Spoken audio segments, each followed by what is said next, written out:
Hey guys, कैसे हो आप सब लोग। होप आप सभी ठीक होंगे। तो जैसा कि हमने एक मॉडर्न इंडिया पे एक लेक्चर सीरीज स्टार्ट करके रखी हुई है, तो आज उसकी 33rd वीडियो है। अगर आपने पहले वीडियो नहीं देखी हैं तो आप प्ले लिस्ट में जाकर बाकी वीडियो को भी देख सकते हो। तो आज का टॉपिक क्या क्या होने वाला है, आज हम देखेंगे colonialism of the Danish East India company in India. जो कब से कब तक रहता है डेनिश ईस्ट इंडिया कंपनी का रूल 1616 से लेकर 1868 तक। नेक्स्ट हम देखेंगे colonialism of the English East India company या British East India company in India, जो 1600 से लेकर 1857 तक रहता है। ठीक है, तो जैसे ही क्या होता है 1857 में रिवल्ट होता है। ठीक है, तो रिवल्ट ऑफ 1857 होता है, बाद में चलते वो सप्रेस हो जाता है। तो इसके बाद जो रूल है वो डायरेक्ट शिफ्ट हो जाता है किसके पास, ब्रिटिश क्राउन या ब्रिटिश राज के हाथ में चला जाता है। ठीक है, उसके ऑनवर्ड 1858 के ऑनवर्ड, और कब तक रहता है ब्रिटिश क्राउन के हाथ में, 1947 तक। ठीक है, तो वन बाय वन हम डिटेल इसके बारे में डिस्कशन करते हैं। ठीक है, तो करते हैं आज का topic start. Colonialism of the Danish East India company in India, जो 1616 से लेकर 1868 तक रहता है। ठीक है, जो ये डेनिश जो टर्म है ना, ये किसकी कॉलोनी थी, ये डेनमार्क की कॉलोनी थी इंडिया में। ठीक है, ये भी रिमेंबर रखोगे। तो ठीक है, एक बड़ी माइनर सी कॉलोनियल पावर रही है। ठीक है, कहाँ पे, इंडिया में। तो इसका पीरियड इतना ज़्यादा नहीं रहा है और इस इतना ज़्यादा रोल भी नहीं है इन मॉडर्न हिस्ट्री में, बट फिर भी आपको पता होना चाहिए एक शॉर्ट ब्रीफ एनालिसिस। ठीक है, तो वो मैंने इनकैलकुलेट किया हुआ है यहाँ पे, आपको कहीं और जाने की ज़रूरत नहीं है। तो नेक्स्ट देखते हैं हम। ठीक है, ये Danish East India company found कब हुई थी, ये फाउंड हुई थी 1616 में, ये भी रिमेंबर रखोगे, बहुत इंपॉर्टेंट पॉइंट है। तो नेक्स्ट, इनकी जो फर्स्ट फैक्ट्री थी ये कहाँ पे इन्होंने बनाई थी, ये कहाँ एस्टेब्लिश की थी इन्होंने, ट्रेनक्यूबार तमिलनाडु में। कब, 1620 में, सुप्रीम इंपॉर्टेंट डेट है, रिमेंबर रखोगे। नेक्स्ट 1625 में ये एस्टेब्लिश करते हैं फैक्ट्री, कहाँ पे, मौसलीपट्टनम में। ठीक है, मौसलीपट्टनम कहाँ पे, आंध्र प्रदेश में। ठीक है, सुप्रीम इंपॉर्टेंट, ये भी रिमेंबर रखोगे। कहाँ पे, मौसलीपट्टनम में कब फैक्ट्री इन्होंने बनाई थी, 1625 में। नेक्स्ट फैक्ट्री थी इनकी सारमपुर, वेस्ट बंगाल में। कब बनाई थी ये, 1676 में। सुप्रीम इंपॉर्टेंट है, ये भी रिमेंबर रखोगे। और सारमपुर में ही इनका मेन हेडक्वार्टर भी था, किसका, डेनिश ईस्ट इंडिया कंपनी का। ये भी रिमेंबर रखोगे, बहुत इंपॉर्टेंट पॉइंट है, बहुत बार एग्जामिनेशन में पूछा गया। ठीक है, तो नेक्स्ट आगे बढ़ते हैं। 1 जनवरी 1756 को ये क्या करते हैं, कैप्चर कर देते हैं। ठीक है, कौन, निकोबार आइलैंड को ये, और यहाँ पे डेनिश कॉलोनी बनाते हैं अपनी। और इसको पहले नेम क्या रखते हैं, इसका न्यू डेनमार्क इसका नाम रखते हैं, किसको, निकोबार आइलैंड का। ठीक है, और बाद में चलते दिसंबर 1756 में इसका नाम बदल के क्या रख देते हैं, फ्रेडरिक आइलैंड रख देते हैं, इसका नाम किसका, निकोबार आइलैंड का। ठीक है, तो ये भी रिमेंबर रखोगे, बहुत इंपॉर्टेंट है, सुप्रीम इंपॉर्टेंट है आपकी एग्जामिनेशन पॉइंट ऑफ व्यू से। तो नेक्स्ट, ये इनका कोई भी ये ट्रेड करने के लिए नहीं इतना ज़्यादा कंसंट्रेटेड किस पे थे, मशीनरी एक्टिविटीज़ पे ज़्यादा कंसंट्रेटेड थे एज कंपैरिजन टू ट्रेड। ठीक है, ये भी रिमेंबर रखोगे, जब स्टेटमेंट वाइज क्वेश्चन आते हैं तो ऐसे क्वेश्चन भी देखने को मिलते हैं, इसलिए मैंने इसको भी इनकैलकुलेट कर दिया है। तो नेक्स्ट क्या होता है, 1845 में क्या कर देते हैं, डेनमार्क जो डेनिश ईस्ट इंडिया कंपनी है, ये सारमपुर को किसको दे देती है, ब्रिटेन को देती है। ठीक है, किसको दे देती है, ब्रिटेन को दे देती है। कौन, डेनिश ईस्ट इंडिया कंपनी, किसको, सारमपुर को। सुप्रीम इंपॉर्टेंट है, ये भी रिमेंबर रखोगे। नेक्स्ट क्या होता है कि 1868 में डेनमार्क का रूल एंड कर देते हैं, कौन, ये खुद एंड कर देते हैं और चले जाते हैं वापस अपनी कंट्री डेनमार्क में। ठीक है, तो सभी अपने जो भी राइट थे निकोबार आइलैंड के 1868 में ये किसको दे देते हैं, ब्रिटिश ईस्ट इंडिया कंपनी को दे देते हैं, और फाइनली अपनी कंट्री डेनमार्क चले जाते हैं डेनिश ईस्ट इंडिया कंपनी के लोग। ठीक है, तो नेक्स्ट आगे बढ़ते हैं, और नेक्स्ट हम क्या देखेंगे अब, colonialism of the English East India company या colonialism of the British East India company in India, जो 1600 से लेकर 1857 तक रहता है इनका रूल। ठीक है, तो वन बाय वन इसके बारे में भी पढ़ते हैं हम। तो ईस्ट इंडिया कंपनी फॉर्म्ड कब हुई थी, ये हुई थी 1599 में फॉर्म्ड हुई थी, बट इंडिया में कब आई थी, इंडिया में 1600 में आई थी, ये रिमेंबर रखोगे एज इट इज़ ही।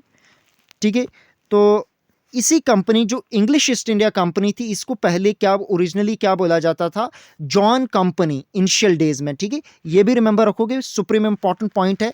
दिसंबर 31 1600 को क्या होता है कि जो क्वीन एलिजाबेथ वन थी, इन्होंने एक चार्टर इशू किया जिसमें इस कंपनी को, इंग्लिश ईस्ट इंडिया कंपनी को एक्सक्लूसिवली ट्रेडिंग राइट दिया गया और इसका नाम क्या रखा गया, governor and company of merchants of London, जो ट्रेड करेगी ईस्ट इंडीज़ में। ठीक है, तो इनिशियली ये इन्होंने मोनोपोली दी गई कितने ईयर के लिए, 15 ईयर तक मोनोपोली ग्रांट की गई।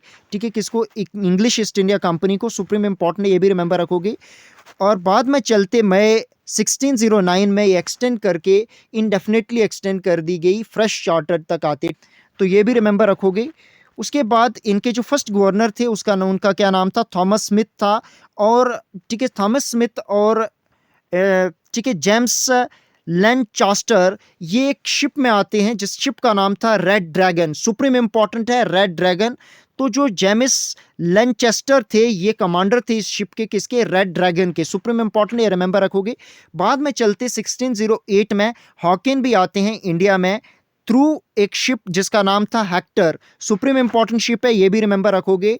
ठीक है, तो हॉकिन को क्या बोलते थे, हॉकिन जो थे ना, ये जहांगीर एम्पायर, जहांगीर जो मुगल एम्पायर थे उनके बड़े क्लोज थे। ठीक है, तो जहांगीर इनको क्या कहते थे, हॉकिन को कहते थे, इंग्लिश खान भी के नाम से भी इनको कहते थे। ठीक है, बाद में चलते जब ये शिप आई इंडिया में तो इसको कैप्चर कौन कर देते हैं, जो पोर्चुगीज़ का रूल था तब, तो वो इसको कैप्चर कर देते हैं। तो जहांगीर के कोर्ट में कब से कब तक रहते हैं हॉकिन, 1609 से लेकर 1611 तक रहते हैं। कौन, हॉकिन, किसके कोर्ट में, जहांगीर के कोर्ट में। ये भी रिमेंबर रखोगे, सुप्रीम इंपॉर्टेंट पॉइंट है। तो नेक्स्ट क्या होता है कि 1611 में ईस्ट इंडिया कंपनी सेटअप करती है फर्स्ट फैक्ट्री भारत में, कहाँ पे, मौसलीपट्टनम आंध्र प्रदेश में। सुप्रीम इंपॉर्टेंट है, रिमेंबर रखोगे ये भी।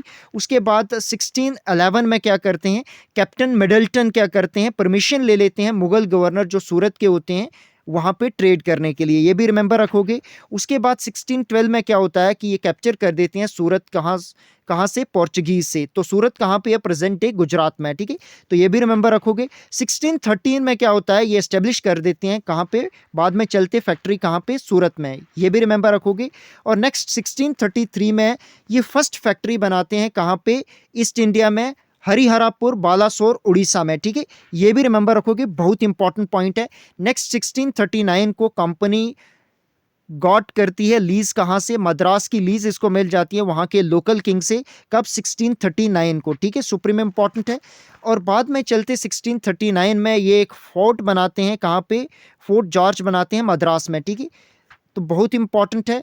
नेक्स्ट 1651 में कंपनी परमिशन दे देती है, कहाँ पे, मुगल जो होते हैं वो इनको परमिशन दे देते हैं ट्रेड करने के लिए हुगली वेस्ट बंगाल में, कब, 1651 में। ठीक है, ये भी रिमेंबर रखोगे। नेक्स्ट आगे बढ़ते हैं इस कंपनी के बारे में, ब्रिटिश ईस्ट इंडिया कंपनी के बारे में। तो 1661 को क्या होता है कि जो इंग्लिश किंग थे चार्ल्स II, इनको एक डावरी में क्या मिला था, बॉम्बे मिला था, किससे शादी करने के लिए, कैथरीन जो ब्रगेंजा से थी, पोर्चुगाल की से थी। तो इनसे इन्होंने शादी की थी, किसने, इंग्लिश किंग चार्ल्स II ने। तो इनको बॉम्बे गिफ्ट में मिला था, तो इन्होंने गिफ्ट किसको कर दिया, ब्रिटिश ईस्ट इंडिया कंपनी को गिफ्ट कर दिया, कब, 1661 में। ये भी रिमेंबर रखोगे। उसके बाद 1690 में ये एक और फोर्ट बनाते हैं, कहाँ पे, फोर्ट विलियम कोलकाता में। ठीक है, ये भी सुप्रीम इंपॉर्टेंट है, ये भी रिमेंबर रखोगे। उसके बाद 1714 में जॉन सरमन जो होते हैं ये आते हैं किसके साथ, विलियम हैमिल्टन के साथ। ठीक है, विलियम हैमिल्टन जो थे ये फिजिशियन थे। ठीक है, तो ये किसके लिए आए थे, ट्रीट करने के लिए जो एम्पायर फखरुशेर थे उनको। ठीक है, उनको एक ऐसी बीमारी थी जो अनडिस्क्लोज्ड थी। ठीक है, तो उसके चलते उसका कोई इलाज नहीं हो रहा था, तो कौन आते हैं, जॉन सरमन आते हैं, किसके साथ, विलियम हैमिल्टन के साथ। ठीक है, तो इनका इलाज करते हैं, फाइनली ये बीमारी ख़त्म हो जाती है इनको। ठीक है, तो इसके बाद ये बड़े लीडिंग करते हैं। ठीक है, बार बार कंसेशन की मांग करते हैं किससे, फखरुशेर से। तो फाइनली फखरुशेर खुश हो जाते हैं क्योंकि उनकी बीमारी ठीक हो गई थी। तो उसी के चलते जुलाई 1717 में एक फरमान लाते हैं। ठीक है, फखरुशेर। तो ठीक है, ये फखरुशेर का फरमान था, सुप्रीम इंपॉर्टेंट, ये डेट भी आती है कब इन्होंने ये फरमान दिया था, 1717 में। सुप्रीम इंपॉर्टेंट डेट है, रिमेंबर रखोगे ये ईयर भी। ठीक है, तो फखरुशेर परमिट करता है कंपनी को कि आप फ्रीली कैरी कर सकते हो ट्रेड एक्टिविटी, कहाँ पे, बंगाल, बॉम्बे और मद्रास में। ठीक है, और आपको कस्टम ड्यूटी देने की कोई ज़रूरत नहीं है, ठीक है। तो इसी के चलते आपको सिर्फ क्या देना होगा, एक फिक्स्ड एनुअल पेमेंट देनी होगी 3,000 रुपये की, ठीक है। सुप्रीम इम्पोर्टेंट है, ये भी रिमेंबर रखोगे। तो इसके तहत क्या हुआ कि फ्रीडम दी गई एक्सपोर्ट और इम्पोर्ट की फ्री ऑफ टैक्सेस, ठीक है। तो तभी ये कस्टम ड्यूटी क्या होती है कि इम्पोर्ट और एक्सपोर्ट टैक्स, तो उसको कस्टम ड्यूटी जब उसको हटा दिया तो मतलब आप क्या होने लगा, फ्री एक्सपोर्ट और इंपोर्ट करने लगे। कौन? British East India company. ये एक प्रोविजन था इसमें फखरुशेर के फरमान में। नेक्स्ट प्रोविजन क्या था कि ये पासेस दे सकते हैं या दस्तक दे सकते हैं किसको, मूवमेंट करने के लिए गुड्स को, ठीक है। इसी के तहत इनको किसको, ब्रिटिशर को क्या दिए गए थे, पासेस, दस्तक।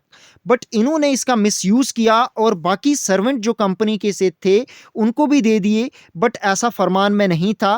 फरमान में क्या था कि बाकी जो सर्वेंट थे ईस्ट इंडिया कंपनी के, उनको क्या करना होगा कि बराबर के टैक्स देने होंगे जैसा कि मर्चेंट दे रहे थे, ठीक है। इंडियन जो व्यापारी थे वो दे रहे थे, बट ऐसा नहीं हुआ, इसका मिसयूज किया इन्होंने। तो बाद में चलते ये हमने आगे डिटेल में हमने पिछली वीडियोस में बताया भी है कि किस तरीके से जब एनेक्सेशन ऑफ बंगाल हुई थी तो उसमें हमने मुर्शिद अली खान इस तरीके से इसका विरोध किया था। तो डिटेल में हमने पढ़ाया। अगर आपने पहले वीडियो नहीं देखी है तो प्ले लिस्ट में जाकर उनको भी देख सकते हो, डिटेल के साथ मैंने पहले करवाया है, ठीक है।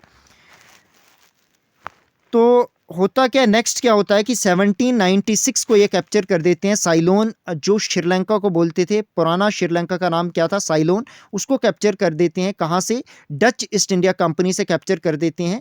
इंग्लिश ईस्ट इंडिया कंपनी कब, 1796 को। उसके बाद नेक्स्ट क्या होता है 1857 में, ठीक है।